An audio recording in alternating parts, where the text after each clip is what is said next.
one of the most controversial transport projects of recent years is being debated by MPs right now. If approved, High Speed 2 will run between London and Birmingham and cost £17 billion to build. Its backers say it's vital for jobs and economic growth, which Britain can't afford to ignore.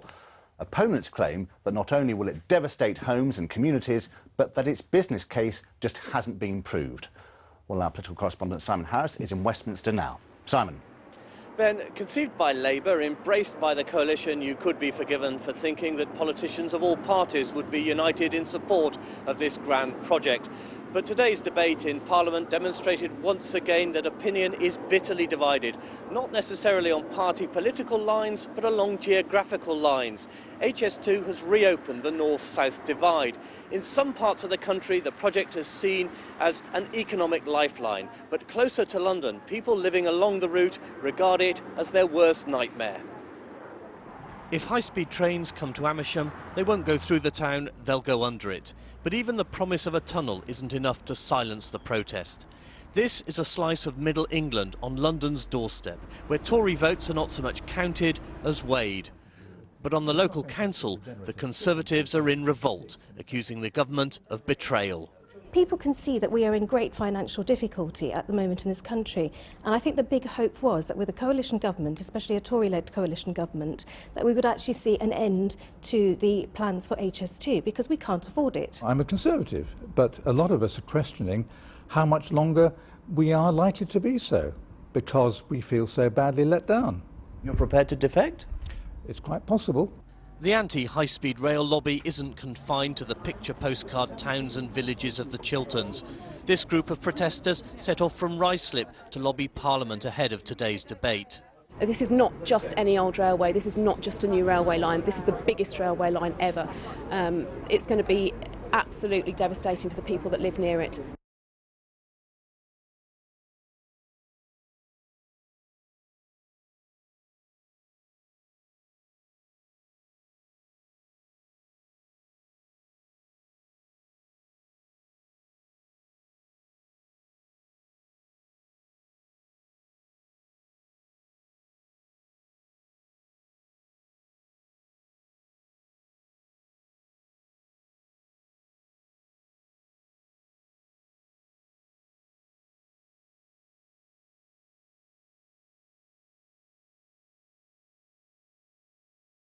For much of its journey through the suburbs of West London, HS2 would sit alongside an existing railway, but it would still gobble up land and buildings, including Maria Woodard's home. It's quite stressful at the moment. We've actually only been in the house for a year or so. We need to redo the whole house, trying to renovate the place. It's all a bit of a state at the moment, and we can't actually afford to spend the money to do it if the house is going to be knocked down.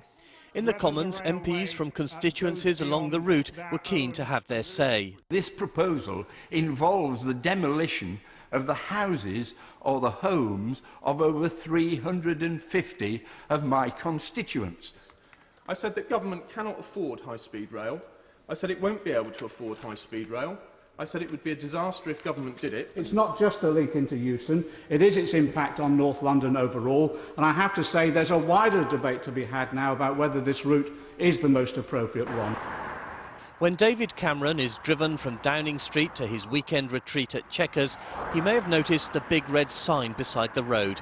Anti-HS2 protesters certainly hope so, because the message is aimed at him. As we heard there from Frank Dobson, opposition to High Speed 2 isn't just confined to the shires and the suburbs. It also spreads to inner London. People there have severe doubts about the benefits of the project, as Phil Bales found out. A price worth paying for getting to Birmingham more than 45 minutes quicker? Yes, say the multi-billion-pound scheme's backers, even if the price includes the loss of this trackside nature reserve outside Euston. And loss of habitat for humans is what's uppermost in the minds of those living near the station. They fear their homes will go. If you look that way, all this is going to go, isn't it? Right along Euston Road, this park here. It would destroy it completely. More than 200 homes are in the way of the new station and would be demolished. Camden Council say it could be more. Well, it's devastating. It's going to break up their communities. Children go to school here, they live together, and there's a strong community on Regent's Park Estate, and it will break up that community as well as the business community. Drummond Street is for Camden what Brick Lane is for the East End. Mohammed Saliq's customers drive from all over London, but not for long, he fears. Drummond Street will become a dead end to traffic. Half of Drummond Street will disappear. Lingering work and even that would be sort of, I think, blockage of the road, big lorries coming in, dust, pollution. It just would be, I think it would be severe impact. Other parts of the capital will benefit. In West London, it said a new station would create over 100,000 jobs. It's a flagship government project. We have to have more capacity on the rail link between London and Birmingham and London and Manchester. We have to build a new railway just to accommodate the passengers that are growing every year trying to get on that piece of railway. So the question isn't should we build a new railway, the question is should we build it high speed or not. And in its way, Euston's neighbours. People living long time, residential people. So everyone feeling breaking the heart if they are moving from here. There are very few green spaces near Euston Station. This historic park, though small, is highly treasured as an amenity, yet it too is threatened in the pursuit of high-speed travel. The importance of Euston's trains is celebrated by children at a school that could be damaged by it. The artists also emphasise their love of green spaces. Phil Bales, London Tonight, Camden.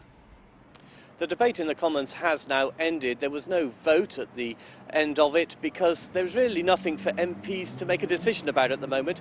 It's all in the hands of the Secretary of State, Philip Hammond, who will decide sometime in December if the route as proposed goes ahead. After that, MPs will probably come back and debate it yet again, more and more over the years to come as the cost and the implications of it are thought through. But for the moment, they've had a say in the Commons, they've expressed their views. The Department for Transport will no doubt listen, but the final decision will be in December.